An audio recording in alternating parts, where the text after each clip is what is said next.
לא לפחד, השם אלוקיך הולך איתך. עם ישראל לא מפחד, השם אלוקינו השם אחד. Bonjour à toutes et à tous et bienvenue dans votre émission du vendredi, l'univers de la Yeshiva. Cette émission qui est organisée par la Yeshiva de Bruxelles à l'avenue du Guy vous présente ce matin deux grandes personnes qui seront avec nous, le Rav Yossi Amar, mais aussi le Rav Shmuel Lobeki, qui va nous parler directement de la naissance de Moshe. Comme vous le savez, nous allons commencer cette semaine la parashat Shemot, et donc le Sefer, le livre de Shemot, le deuxième livre de la Torah. Pour cela, nous allons écouter le Rav Shmuel Lobeki qui va nous expliquer qu'est-ce que c'est la naissance, comment ça fonctionne spirituellement parlant, quelle est cette force dans la naissance de Moshe. Je vous laisse écouter. Bonjour à tous. Dans la parasha de cette semaine, nous lisons la naissance de Moshe. Moshe Rabbeinu, le premier libérateur du peuple juif, premier guide du peuple juif. Donc ça, je vous raconte que Haman, dans l'histoire de Purim, il a fait un tirage au sort pour savoir quel mois il allait exterminer le peuple juif. Et son tirage au sort est tombé le mois d'Adar. Haman était très content. Il a dit, le mois d'Adar, c'est un très bon mois, parce que c'est le mois d'Adar, le 7 Adar exactement, où Moïse est décédé. Les sages nous disent, le problème, c'est qu'Haman ne savait pas aussi que le 7 Adar est aussi la naissance de Moïse. Et comme Rachid l'explique, la naissance, la naissance pardonne sur la mort. Si on peut dire, la mort est réparée par la naissance. Donc puisque c'était un grand jour, le jour de la naissance de Moshe, donc en vérité c'était un mois propice pour, au contraire, que le peuple juif soit libéré, soit sauvé. La question que nous posons sur cette Gemara est la suivante. A priori, c'est le contraire. La naissance vient en premier, la mort vient en dernier. La mort, c'est elle qui, si on peut dire, elle nettoie la naissance. La trace qui reste, c'est plutôt le décès de la personne que sa naissance. Donc, ça même que Moshe Rabbeinu est décédé, c'est plus grave, si on peut dire, que sa naissance, premièrement. Encore plus fort. Dans le Michelet, c'est écrit « Tov yom hamavet, miyom hivaldo » Mieux est le jour du décès que le jour de la naissance. Et ça, je vous explique pourquoi. Parce qu'à la naissance, on ne peut pas être sûr que la personne va accomplir la Torah, la mitzvot, va se comporter comme une bonne personne. Or, au moment du décès où la personne a prouvé ses preuves, il a accompli la Torah, les mitzvot, là, c'est Tov Yom HaMavet Miyom Hivaldo. Sa naissance est un jour propice. Donc la question est encore plus forte. En vérité, Haman, quand il a tiré le tirage au sort et c'est tombé sur le mois d'Adar, il a dit « Ah, c'est un bon jour parce que Moïse est décédé. » Ça même que Moïse est décédé, déjà, c'est quelque chose d'extraordinaire pour le peuple juif. C'est Tov Yom HaMavet. C'est bon le jour de la mort, du jour du décès, comme on voit chez les tzadikim, que le jour de la Iloula, le jour de leur décès, c'est un jour propice, jusqu'à certaines coutumes, on ne dit pas les tachanoun, les supplications, parce que les fautes sont pardonnées. Donc, comment Haman a pu dire, parce qu'il est décédé, c'est au contraire un jour, si on peut dire, négatif. On aurait dû lui dire, tout simplement, au lieu de lui dire que c'est aussi le jour de la naissance, on aurait pu lui dire, mais non, le jour même du décès, et au contraire, un côté positif, puisque c'est Tov Yom HaMavet, le jour du décès où la personne a accompli toute sa Torah et ses mitzvot. Donc ça, je vous dis la réponse suivante. Il est vrai que Tov Yom HaMavet, le jour du décès, on le dit pour chaque personne, même pour un tzaddik, que puisqu'on ne connaît pas ses actions, on ne sait pas comment il va accomplir la Torah et mitzvot, donc le jour de la naissance, on ne peut pas être encore joyeux. Le jour du décès où on a vu qu'il a accompli sa Torah et mitzvot, là c'est un jour où, si on peut dire, on est joyeux. On peut être content pour lui. Il est vrai qu'on peut le dire même pour un tzaddik. Mais Moshe Rabbeinu était différent. La Gemara nous dit que dès que Moshe Rabbeinu il est né, Nitmale Abayit Kulo, toute la maison s'est remplie de lumière. Ça veut dire que déjà à sa naissance, on a vu la lumière de Moshe d'une façon extraordinaire, que la maison entière était remplie de briller de sa lumière. Chez tous les autres tzadikim, il est vrai, il existe une neshama. Chez chaque juif d'ailleurs.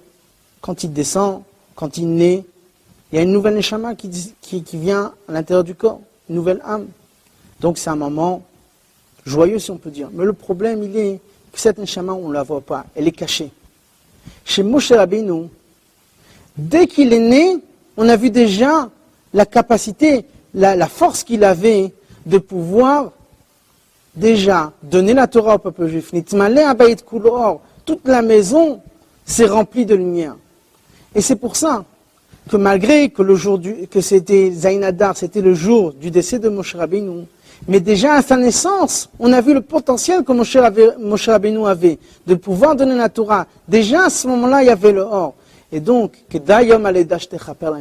déjà à la naissance, on peut déjà se réjouir plus qu'à la mort de Moshe Rabbeinu, parce qu'on sait le cadeau qu'il va nous donner. Et donc, le calcul d'Aman, que c'est Moshe Rabbeinu est décédé ce mois-ci, donc c'est un mois, si on peut dire, malheureux, au contraire, parce que ce jour-là est aussi le jour où Moïse est né. Et donc, comme Moïse est né, à la différence de tout homme, on peut déjà être content à sa naissance, parce qu'on sait qu'il va nous donner la Torah, qu'il va ramener de la lumière dans le monde.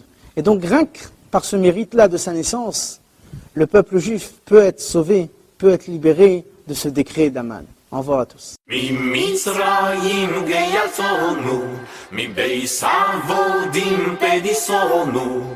אוי ממצרים גייסונו, מבייס אבודים פדיסונו, ממצרים, אוי ממצרים.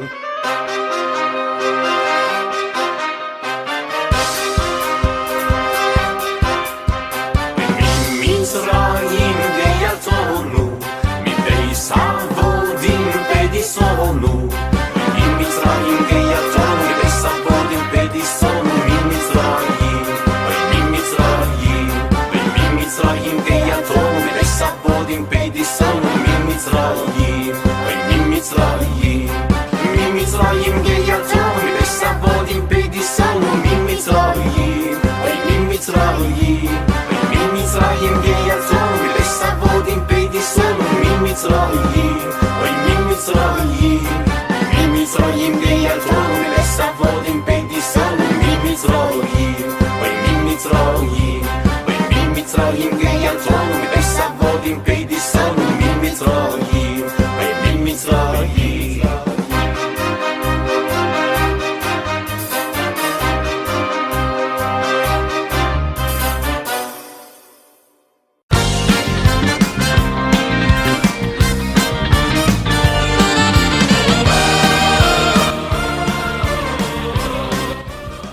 Tout nouveau, tout frais, c'est maintenant bientôt la fête de Yujvat, la conférence sur le thème l'éducation positive, un défi plus que jamais d'actualité par Raphaël Halimi, responsable pédagogique et animateur des jeunes à Paris.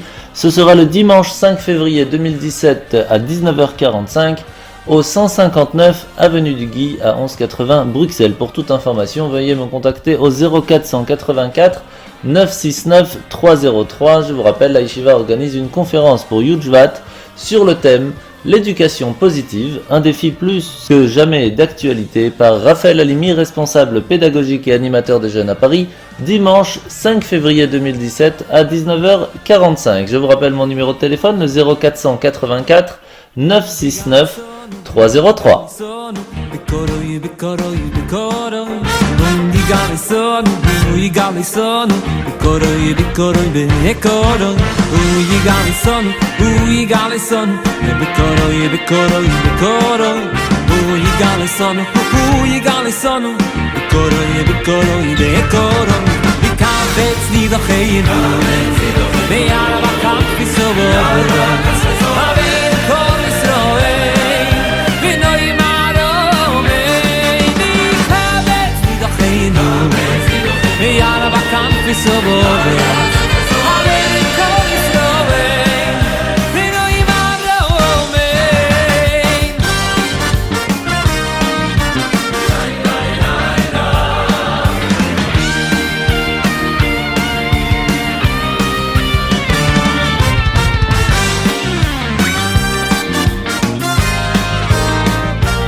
Retrouvez-nous sur radiojudaïka.be.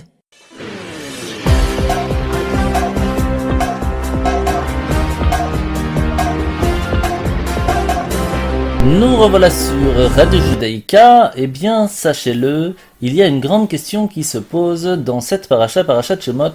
Où est Dieu lorsque l'on souffre? Où se trouve-t-il? Pourquoi est-ce qu'il nous laisse souffrir? Pourquoi met-il tous les enfants d'Israël en esclaves pendant 210 ans en Égypte? Pourquoi tous ces problèmes?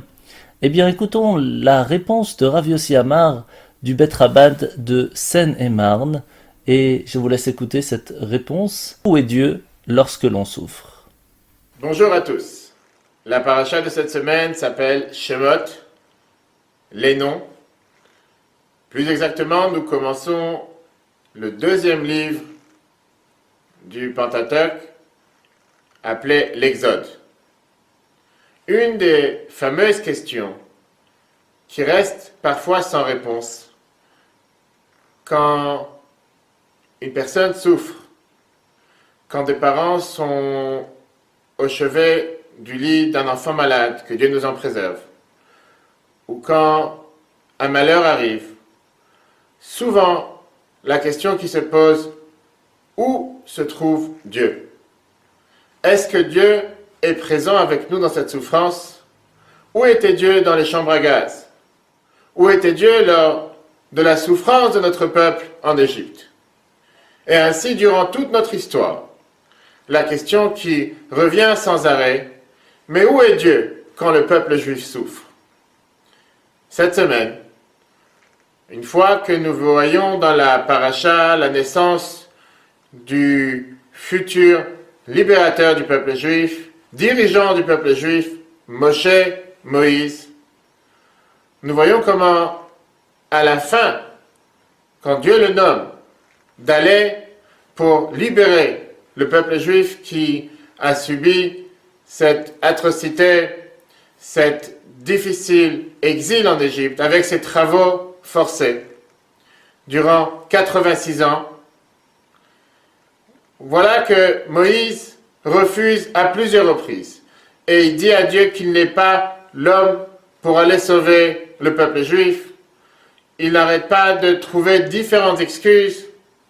Et la fameuse question, la dernière, qui interpelle Dieu en lui disant, disons que j'irai dans cette mission et que j'irai rencontrer le peuple juif en train de souffrir sous les oppressions égyptiennes. Ils me demanderont la question, qui est ce Dieu? Comment s'appelle-t-il? Qu'est-ce que je leur répondrai?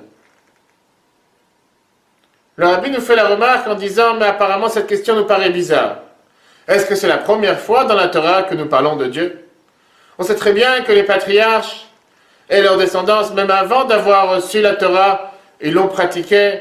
Nous disons d'ailleurs dans la prière, le Dieu de nos pères, le Dieu d'Abraham, le Dieu d'Isaac, le Dieu de Jacob. Qu'est-ce que ça veut dire? Ils demanderont quel est son nom. Imaginons-nous un instant qu'on va voir quelqu'un en train de souffrir et on lui dit, t'inquiète pas, très rapidement, la souffrance va s'arrêter. Et il nous demande, mais comment s'appelle la personne qui t'a dit une telle chose? La seule chose qui l'intéresse, c'est d'arrêter de souffrir. Ce n'est pas de savoir comment il s'appelle. Alors quelle est cette question que Moïse demande à Dieu? Si jamais ils me demanderont comment tu t'appelles, qu'est-ce que je leur dirai? Ce qui nous étonne encore plus, c'est la réponse que Dieu donnait à Moïse. Dis-leur que je serai qui je serai. Ce qui n'est pas réellement le nom de Dieu. En quoi ça a répondu à la question? Bien, le rabbi nous explique qu'en réalité, Dieu a voulu dire ici à Moïse, bien sûr que la question n'est pas comment il s'appelle. Le peuple juif n'aura aucun intérêt à savoir comment s'appelle-t-il celui qui t'envoie pour nous dire qu'on allait être libéré. La question est beaucoup plus profonde. Où est-il ce Dieu pendant que nous souffrons? Comment se fait-il que on peut penser un instant que nous sommes en train de souffrir et il a totalement disparu? Qu'est-ce que je leur dirais, dit Moïse? Où était Dieu jusqu'à présent? Comment se fait-il qu'il nous a laissé souffrir jusqu'à présent? Et à ça, Dieu donne la réponse. Dis-leur que je serai avec eux dans leur souffrance future de la même manière que je suis avec eux dans cette souffrance présente. À aucun instant, je me suis déconnecté. Je ne suis pas en train de gérer la planète, diriger le monde avec une télécommande, à distance. Je suis présent avec eux à chaque instant. Même en train de souffrir, je suis là avec eux, je ne les abandonne pas, je suis présent avec eux. Une réponse à la question, je ne pourrais pas te donner. Et je ne te donnerai pas cette réponse, Dieu dit à Moïse. Mais dis-leur qu'ils ne sont pas tout seuls, que je ne les ai pas abandonnés, que je suis entièrement présent, en train de souffrir, ensemble avec eux, en exil avec eux.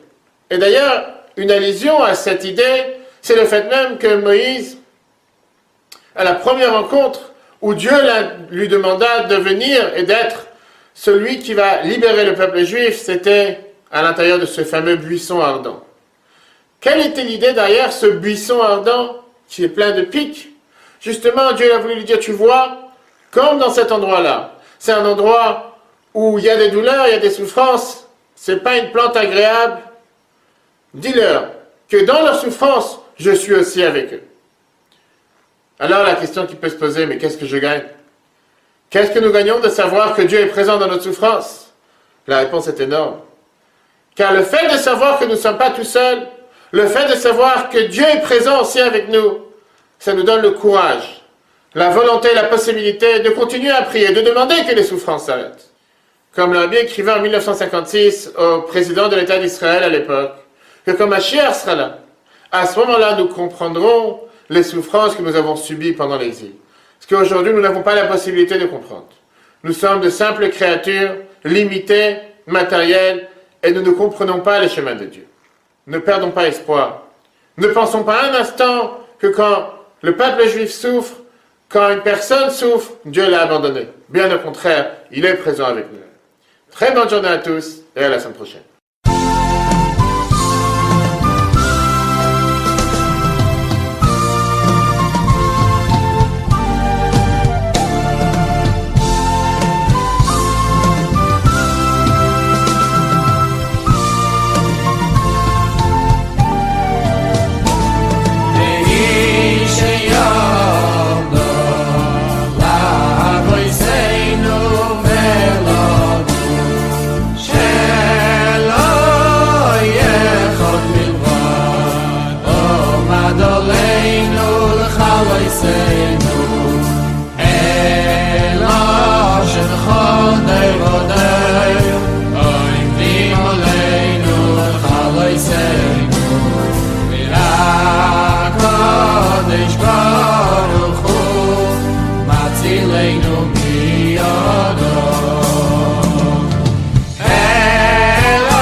Alors passons maintenant un petit peu aux informations judaïques qui s'est passé en Europe cette semaine.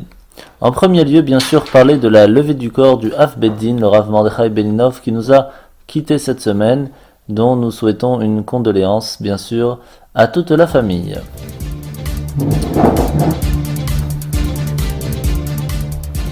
Une rencontre interreligieuse à Aubervilliers a eu lieu dimanche 15 janvier 2017 pour rassembler juifs, musulmans et chrétiens. Le message du rabbi sur la venue du Messie a été retransmis. Un dépliant sur les 7 lois noachides, bien sûr, a été distribué et les représentants de chaque religion ainsi que les membres de la mairie ont été très impressionnés et touchés par les paroles de vérité. Ce fut un véritable Kiddush Hashem. À la manifestation contre la conférence de Paris devant l'ambassade d'Israël, bien sûr, un grand Miftsaïm a été d'actualité. Alors Miftsaïm, c'est bien sûr beaucoup de personnes de Lubavitch qui sont venues en mettant les téphilines à toutes les personnes juives qui étaient présentes. Et bien sûr, énormément, plus de milliers de téphilines ont été mis pour cette occasion. En Californie, une exposition de manuscrits anciens à Cupertino, plus exactement, c'est le Rav Reuven Goldstein, le chaliar de Cupertino, dans le comté de Santa Clara en Californie, qui a présenté la semaine dernière à la congrégation Levi Yitzhak au Cheder Menachem de Los Angeles sa collection de manuscrits anciens, de livres, de cartes et de pièces de monnaie. Eh bien, le Rav Goldstein a toujours été fasciné par l'histoire juive, et lors d'une visite au musée Morgan à New York, il a remarqué un chapitre complet du Rambam, du Mishneh Torah dans son écriture originale, et il se sentait tellement connecté à l'histoire qu'il l'a prié avec lui, et donc la communauté juive de Los Angeles a été très réceptive à l'exposition. Chaque classe du Cheder Menachem qui a assisté à l'exposition, les enfants ont été fascinés. Avant de finir avec la date du 20 Tevet, j'aimerais déjà vous dire que en l'honneur du Kinus HaShluchot, au moment où toutes les femmes de Rabbin Lubavitch vont se retrouver bientôt pour Rav Bejvat, pour le 22 Shevat cette année à New York, pour se rassembler toutes et toutes ensemble, eh bien le comité du Kinus HaShluchot est heureux d'annoncer que Madame Judith Kalman, survivante de l'Holocauste et auteure, prononcera le discours d'invité d'honneur au banquet du gala du Kinus HaShluchot 5777. Madame Kalman, qui a récemment publié un mémoire captivant dont le titre est « Une bougie dans le cœur », relatant son enfance en Europe pendant l'Holocauste, eh bien Madame Kalman partagera un petit peu de son inspiration au sujet de sa relation avec le Rabbi et l'impact de Chabad sur son existence. Et nous allons finir avec cette date, comme vous le savez, le 20 Tevet, cette année, le mercredi 18 janvier 2017, c'est le fils de Maimon ben Yosef Adayan, issu d'une longue et illustre lignée de rabbins et juges. Eh bien, j'imagine que vous savez déjà de qui on parle, c'est la Iloula du Rambam, Rabbi Moshe ben Maimon. Le jour de sa disparition en tant que personne vivante dans ce monde, et c'est, vous le savez, une grande personne maïmonide, comme tout le monde le connaît bien. Voilà, restez avec nous pour notre émission de l'univers de la Yeshiva. On se retrouve tout de suite.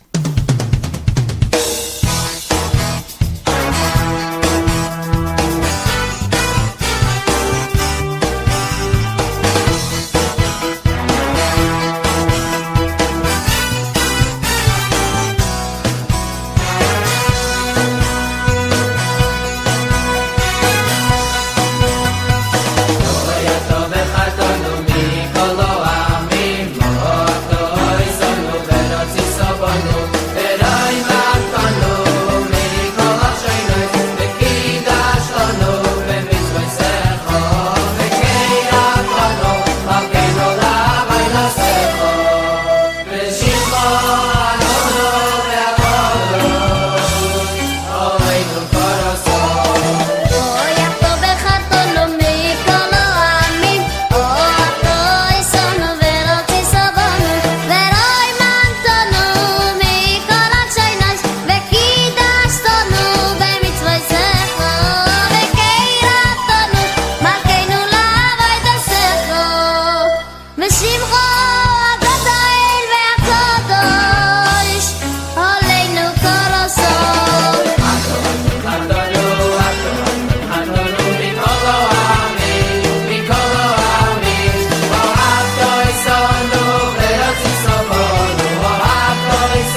Judaïka, 90.2 FM.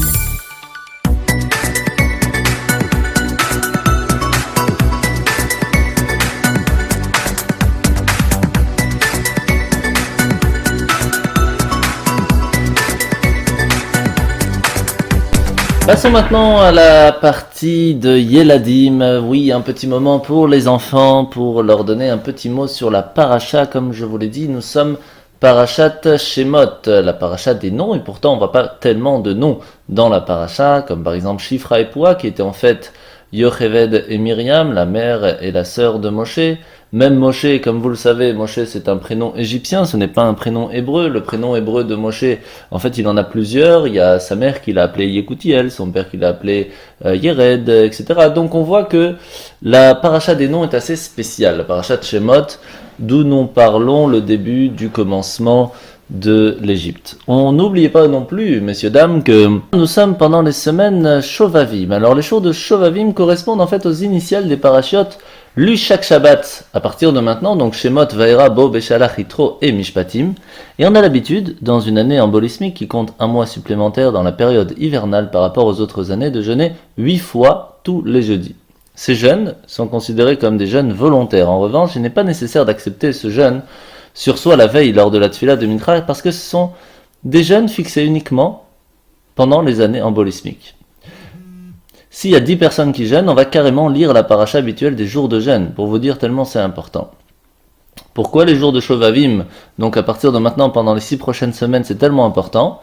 Parce que ces jours-là sont propices à la réparation des fautes commises pendant la jeunesse. En revanche, on va pas jeûner si ça tombe un jour de Rosh Chodesh ou de 15 Shevat, parce que c'est un jour important, un jour de fête, le jour de Rosh Chodesh et le jour de Tu Bishvat. Et donc, pendant le nombre 8, vous le savez, ce n'est pas anodin non plus. Cela demande une explication parce que on sait que ces jeûnes remplacent les jeûnes normalement pratiqués tous les lundis et jeudis. En fait, il faut savoir que de temps en temps, c'est bien de faire le jeûne de lundi-jeudi. Alors aujourd'hui, on le fait beaucoup moins, mais avant, c'était assez classique pour expier les fautes commises par manque d'assiduité pendant les prières de Sukkot, etc. Mais de nos jours, même que ces jeûnes ont été institués uniquement lors d'une année embolismique, tout le monde a l'habitude de prendre sur eux de jeûner de temps en temps, même dans les années simples, pendant ces jeudis de ces semaines qui arrivent maintenant. Et tout cela, on peut se référer aux écrits du Shla Akadosh. Pourquoi? Tout simplement parce que pendant ces semaines-là, eh bien, nous sommes dans un moment assez important puisque nous parlons de la rentrée en Égypte, du début de l'esclavage, mais surtout se rappeler que même si nous sommes rentrés en esclavage, c'est pour pouvoir ressortir plus tard avec beaucoup de richesses. Quand on parle de richesse, c'est pas seulement physique et richesse d'argent, mais c'est surtout richesse spirituelle, parce que juste après nous avons bien sûr, comme vous le savez, reçu la Torah et donc commencé véritablement à ce moment-là le peuple juif communément parlant aujourd'hui. Je vais vous laisser maintenant profiter du petit mot de la paracha avec Yeladim et le sage de la forêt, et on se retrouve tout de suite. Alors c'est parti. Mais attends Benny, tu n'as pas demandé le nom de la paracha de la semaine? Mais oui, c'est quoi le nom de la paracha de la semaine? Bravo, la paracha de cette semaine, c'est Shemot. La paracha de la semaine, la paracha c'est Shemot. La paracha de la semaine, la paracha c'est Shemot. Bonjour les enfants. Bonjour Rav. Bien entendu, vous savez qui Hachem a choisi pour libérer le peuple d'Israël d'Égypte. Oui, bien sûr, c'était mon cher Abenou. C'est juste. Mais est-ce que vous savez pourquoi il a été choisi? Peut-être que c'est parce qu'il était courageux et débrouillard? Tu as de bonnes idées, Coco, mais ce ne sont pas ces qualités qu'Hachem a privilégiées pour choisir le futur guide de son peuple. Certainement parce que c'était un homme très intelligent. C'est aussi une bonne idée, mais ce n'est toujours pas ça. Est-ce que vous pouvez nous aider, Rav? Oui, bien sûr, les enfants. Alors je vais vous raconter un passage précis de la vie de Moshe, et vous déduirez vous-même la raison pour laquelle c'est spécialement lui qu'Hachem a choisi pour être le guide de son peuple. D'accord, on va essayer de déduire. Après s'être enfui d'Égypte, Moshe alla à Midian. Il se maria avec Tzipora et s'occupait du troupeau de son beau-père Yitro. C'était donc un gendre exemplaire. Oui, tu as raison Coco, mais je pensais à son métier en fait. Ah oui, c'était un berger. Bravo, mais c'était un berger différent des autres. Oui, c'était un berger qui était un gendre exemplaire. Coco. Désolé, Rav. Tout d'abord, il était très vigilant à ce que les bêtes ne broutent pas dans les champs voisins. Et pour cela, il conduisait son troupeau dans le désert pour s'assurer que les bêtes ne broutent que des champs qui n'appartenaient à personne. Avec les anciens bergers, moi, je broutais où je voulais. Oui, mais Moshe Rabbeinu est un tzaddik, et il ne peut pas te laisser brouter les champs des autres, car ça, c'est du vol. Par ailleurs, il surveillait son troupeau avec beaucoup de soin et d'attention. Un jour, par exemple, il aperçut qu'un des agneaux s'était éloigné du troupeau et commençait à courir. Moshe se mit à courir derrière lui jusqu'à qu'il arrive à un point d'eau. Et là, l'agneau s'arrêta pour boire. J'ai trop couru, et maintenant, j'ai soif. Moshe eut beaucoup de peine pour ce pauvre agneau, et il réalisa qu'il devait être certainement épuisé après avoir tant couru. Eh bien, savez-vous ce qu'il a fait? Non. Eh bien, il a ramené l'agneau dans le troupeau en le portant dans les bras.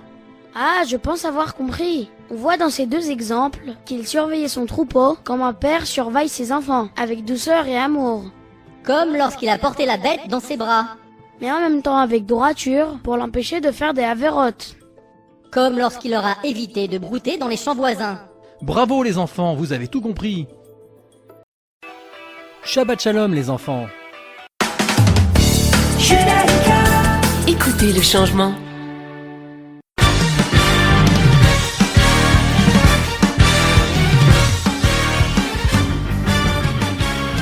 Maintenant qu'on a fini avec Yeladim, je vais vous laisser écouter une petite histoire de quelques minutes sur Rabbi Shimon bar Abba, et vous allez voir ce que veut dire la phrase Asameach bechelko.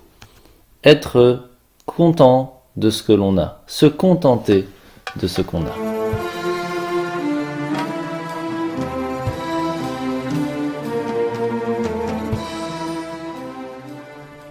Rabbi Shimon bar Abba, qui avait émigré en Bavel, était l'un des chachamim les plus éminents d'Eretz Israël. Ses maîtres et ses amis l'aimaient et le respectaient beaucoup. On disait de sa chokhma qu'elle était précieuse comme des diamants. Rabbi Shimon était pauvre, mais malgré cela, il était samer bechelko, content de son sort. Il ne demandait jamais de l'aide à qui que ce soit et refusait de recevoir de la tzedaka. Les chachamim de la ville cherchaient un moyen de venir en aide sans qu'ils ne le remarquent. Une fois pourtant, l'un des chachamim, Rabbi Elazar, trouva l'occasion d'aider Rabbi Shimon sans qu'il s'en doute. « Je ne peux pas laisser un Ben Israël démuni d'argent. La Torah me demande de l'aider et il faut que je lui fasse parvenir de l'argent sans qu'il se doute que c'est de la tzedaka. » Voici comment Rabbi Elazar procéda.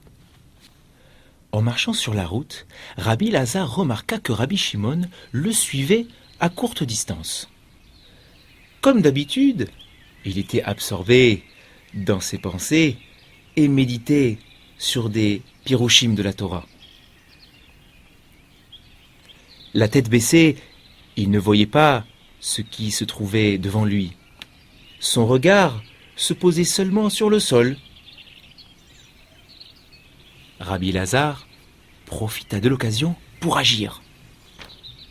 Je vais lancer une pièce d'or, et ainsi Rabbi Shimon la trouvera et la prendra pour lui.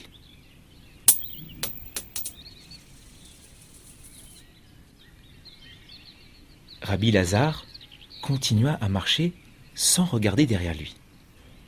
Il pensa.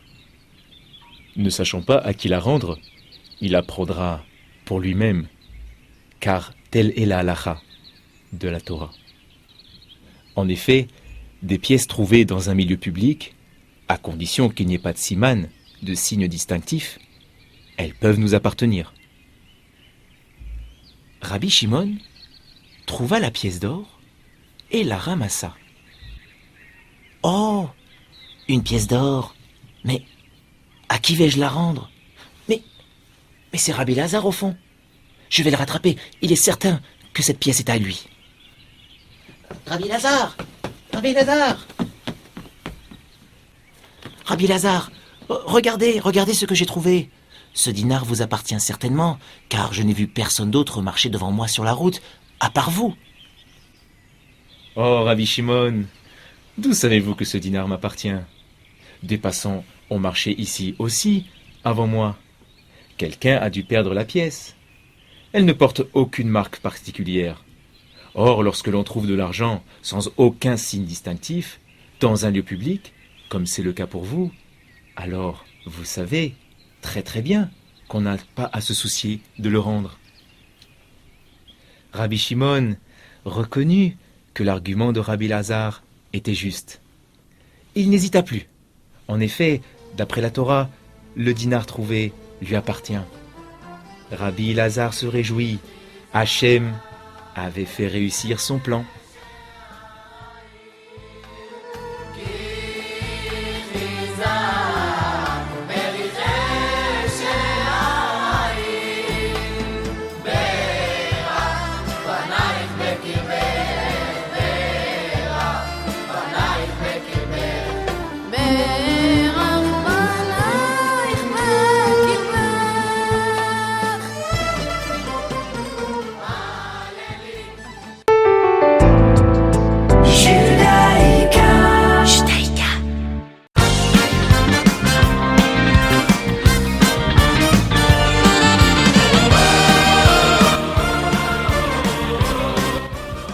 Tout nouveau, tout frais, c'est maintenant bientôt la fête de Yudjvat, la conférence sur le thème l'éducation positive, un défi plus que jamais d'actualité par Raphaël Halimi, responsable pédagogique et animateur des jeunes à Paris. Ce sera le dimanche 5 février 2017 à 19h45 au 159 avenue du Guy à 1180 Bruxelles. Pour toute information, veuillez me contacter au 0484 969 303. Je vous rappelle, la Yeshiva organise une conférence pour Yudjvat sur le thème l'éducation positive, un défi plus que jamais d'actualité par Raphaël Halimi, responsable pédagogique et animateur des jeunes à Paris, dimanche 5 février 2017 à 19h45. Je vous rappelle mon numéro de téléphone, le 0484 969 303.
Bien, passons maintenant à la partie des questions des auditeurs. Cette semaine, on a reçu pas mal de questions très intéressantes. Premièrement, la question d'une personne qui dit « Comment c'est possible qu'il n'y a pas que des juifs dans le monde ?» Qu'est-ce que ça veut dire? Alors, je vais expliquer sa question. Étant donné que Adam et Ève se trouvent dans la Bible, dans la Torah, comment ça se fait que nous ne sommes pas tous des enfants de Adam et Ève, et donc, entre guillemets, juifs?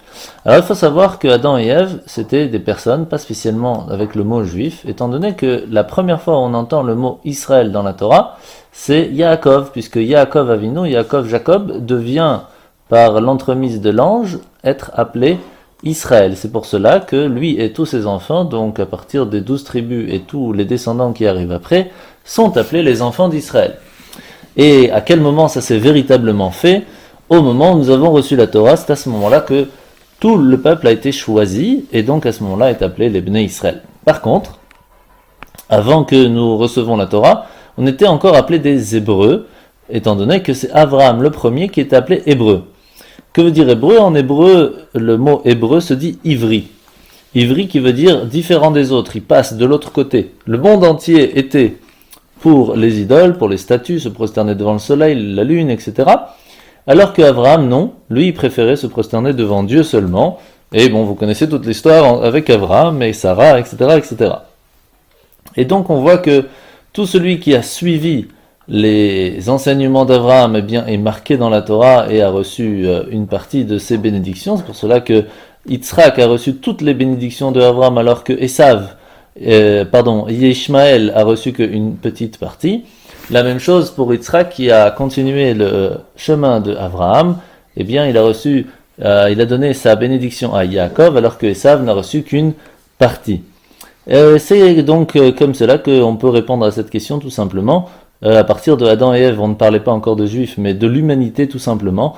Les peuples juifs ont véritablement commencé par le nom avec Jacob, puisqu'il s'est appelé Israël, alors que véritablement les enfants d'Israël choisis par Dieu, ça a été au don de la Torah en 2448, et nous sommes aujourd'hui en 5777. Alors, une autre question nous a été posée pour l'émission de ce matin. Une dame qui veut savoir, est-ce que si elle doit aller accoucher le jour de Shabbat, elle peut prendre la voiture ou son mari, ou il vaut mieux appeler un taxi ou une ambulance? Alors bien sûr, appeler un taxi ou une ambulance est bien mieux que de prendre soi-même la voiture, mais si par contre on est sûr qu'il faut directement aller à l'hôpital, on ne se pose pas la question bien sûr et on va directement, étant donné que la vie d'une personne est plus importante que tout, même Kippour. Autre question, une dame qui veut commencer à faire un petit peu mieux dans sa cuisine, dans sa vaisselle, et veut savoir si elle doit tout cachériser, étant donné qu'elle a toujours fait cachère, elle n'a jamais mélangé le lait et la viande. Alors, en fait, il faut savoir qu'il y a deux choses dans la cacheroute de la vaisselle de la cuisine, pour que ce soit cachère à 100%. Il y a d'un côté le non-mélange des aliments non cachères, ou alors le non-mélange de la viande et du lait, mais ne pas oublier qu'il faut aussi tremper sa vaisselle dans le mikvé, ce qui n'a rien à voir avec la cachérisation. Ce sont deux choses bien distinctes, et donc si l'un est fait, alors on n'a pas besoin de faire l'un, mais il faut faire l'autre, et inversement, donc si le mikvé n'a pas été fait, il faut le faire, alors que la cachérisation, pas spécialement. Une autre question, une dame qui vient d'avoir un bébé depuis quelques jours, et elle est invitée chez sa belle-mère et voulait savoir si elle peut rentrer chez elle ou elle est obligée de rester là-bas, étant donné qu'il y a cette phrase qui est assez importante, qu'il faut le savoir, qu'il ne faut pas trop sortir la nuit avant que les 40 jours de la naissance soient passés. Alors, c'est vrai qu'il faut éviter, maintenant si on est obligé de sortir, il n'y a pas de problème, si on veut rentrer à la maison, il n'y a aucun souci, simplement faire attention, parce qu'avant les 40 premiers jours de la naissance, on essaye et on évite de trop sortir avec son enfant. Une autre question assez intéressante, une dame qui dit voilà, elle a acheté des habits dans un magasin qui était ouvert pendant Shabbat, elle-même ne les a pas achetés pendant Shabbat, mais elle a acheté ça dans un magasin qui ouvre Shabbat, est-ce qu'elle a le droit de les mettre ou pas? La réponse, elle est bien sûr aucun souci. On a tout à fait le droit d'acheter dans un magasin qui est ouvert Shabbat. Donc pour ça, il n'y a aucun problème. Une autre question d'une dame qui a perdu malheureusement sa bague de mariage ou sa bague de fiançailles. Elle veut savoir est-ce qu'elle est obligée d'acheter une nouvelle bague par rapport au mariage. Est-ce que c'est un problème par rapport au mariage? Est-ce qu'elle doit l'acheter en or, etc., etc. La réponse c'est que ne pas avoir sa bague de mariage n'a aucun souci par rapport à la halakha. On peut rester marié même sans sa bague, c'est pas la question. Donc on n'a pas d'obligation d'acheter une nouvelle bague. Par contre, c'est vrai que c'est bien d'acheter une nouvelle bague parce que ça reste quand même un lien très important entre sa femme et son mari. Mais si il faut acheter exactement la même ou avec le même coût d'argent qu'il y avait avant, ça il n'y a aucune obligation. Alors une personne qui pose la question, où est-ce que se trouve dans la Torah cette phrase où il est dit que si on donne 10% de ce qu'on a gagné dans son salaire aux pauvres, eh bien Dieu nous promet d'avoir une richesse qui viendrait grâce à cet acte. Eh bien la réponse elle est dans le Midrash Tanhuma, on voit dans la parashat Re'eh. On voit qu'il est écrit comme ça dans la parasha, Aser te aser. Tu vas prendre un dixième de ce que tu as. Et quand on lit le mot un petit peu différemment, Aser tit asher. Lorsque tu vas donner 10% de ce que tu as, alors tit asher, tu vas devenir très riche. De là, on voit qu'une personne qui fait attention de toujours donner une partie de ce qu'il a aux pauvres, et donc de partager un petit peu de sa richesse, eh bien Dieu pense à lui et partage aussi lui de sa richesse, et c'est pour cela qu'il est très important de donner à la tzedaka, aux pauvres, aux institutions juives, 10% de ce que l'on reçoit par mois.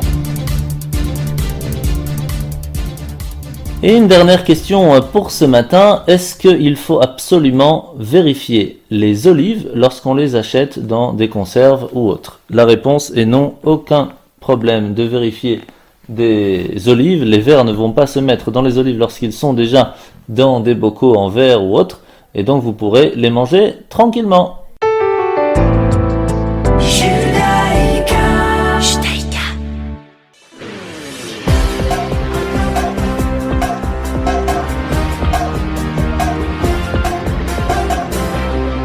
Et bien voilà, c'est ainsi que nous finissons notre émission ce matin. Je vous rappelle que nous sommes Parashat Shemot. L'allumage des bougies cette semaine sera à 16h56 et Shabbat se finira à 18h10. Ça commence à remonter, donc faites attention à l'horaire. Je vous répète, à 16h56 on allumera les bougies ce soir et c'est à 18h10 que se finira Shabbat. Je vous rappelle que nous sommes bientôt à l'approche de Tu Bishvat, à l'approche aussi de Yud Shvat et bien sûr Purim, ça va très très vite.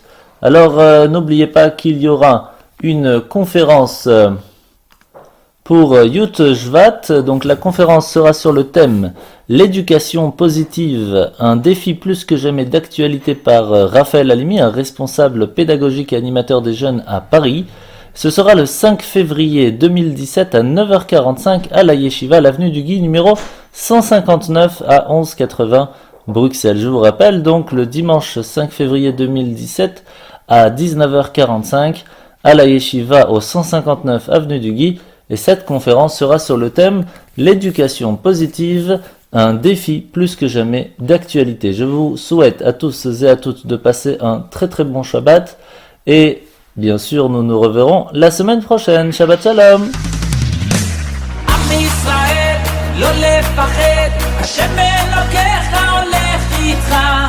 ישראל לא מפחד, השם אלוקינו השם אחד.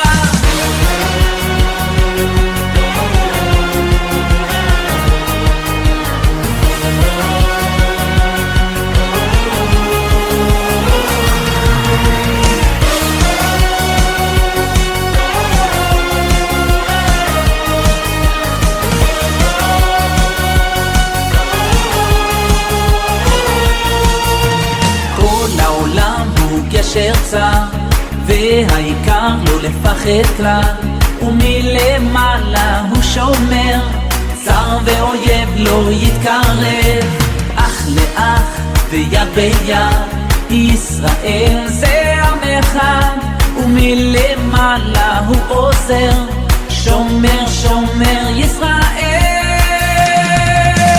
עם ישראל לא לפחד, השם אלוקיך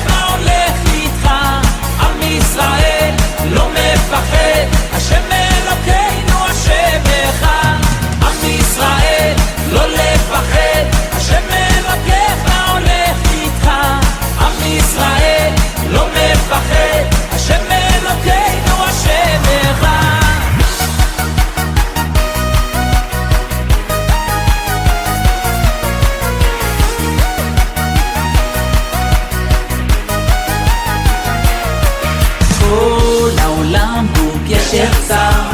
והעיקר לא לפחד כלל, ומלמעלה הוא שומר, צר ואויב לא יתקרב, אח לאח ויד ביד, ישראל זה עם אחד, ומלמעלה הוא עוזר, שומר שומר ישראל.